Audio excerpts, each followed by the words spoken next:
enough time has passed to discuss the tragic passing of an Australian legend, Steve Irwin.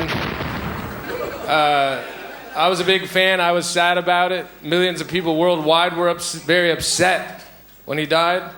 But that's not to say he didn't have critics. There's people that say, Steve Irwin harassed animals and bothered animals. Well, I don't agree with that. You show me where it says that snakes don't like getting ripped out of their holes and swung around by their tails and yelled at for a couple hours. Circled by jeeps. Everyone knows snakes gotta get out more. Where's the snake? He's in his hole. Again? What is he, depressed?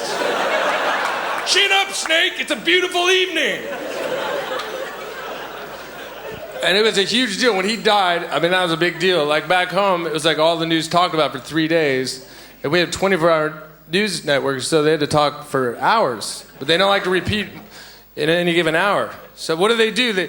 The story takes 2 minutes to relay. Then they do a bio on Steve.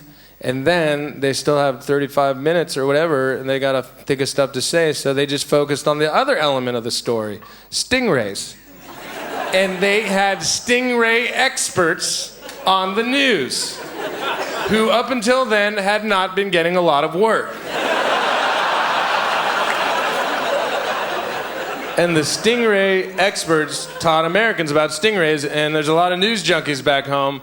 And so suddenly, every other person was a stingray expert just walking down the street. And you could just hear them just walking on the way to the cafe. You just overhear people, oh yeah, stingrays, they only bite when they're threatened. Otherwise, they're relatively docile. That's how Americans talk when we're home. When we leave the country, we tone it down. But when we're home, it's just a huge Sopranos episode. And it's fun. And everyone learned something about stingrays they didn't know before. Did you learn anything new about stingrays? No? Did you know anything before? You didn't learn anything new, and you didn't know anything before, so it must be pretty scary being you, huh? 'Cause for all you know, they could be anywhere. You're like, are they in the trees? You don't have to worry. And you're not alone either, because I've quizzed so many audience members about that. And the most common thing, if they know anything, they go, what do you know about stingrays? What'd you learn about stingrays? Well, they have a stinger. I'm like, you didn't infer that before? Doesn't the fact that specifically 60% of the stingray's name is the word sting, didn't that give you a clue? What'd you think, they released bees when they were threatened? That's stupid, because bees can't swim, so you'd have to build tiny little wetsuits for them. That'd be expensive as hell. And you'd never be able to get the little flippers on their bee legs. It's hard enough getting a flipper on your own foot. You'd probably rip off half the bee's legs trying to get the flippers on them. Then you got a bunch of depressed amputee bees swimming around the ocean, trying to suck nectar out of the coral. Like, damn it, these flowers are hard as rocks. They make my bee lips hurt. And I learned something that I didn't know, which is, and a lot of people here learned it too, as you'll recall, this is fascinating. The stinger is not only sharp, I figured that, but it's serrated. And that's something, isn't that true? Yes, it's true. Because guess what? I don't just make shit up. My act is based on fact and logic. Because at my show, we laugh and we learn together. But now here's the important part about this. So many people were tore up because it was really sad. And a lot of people comforted themselves by saying this, well, it's terrible, but at least he died doing something.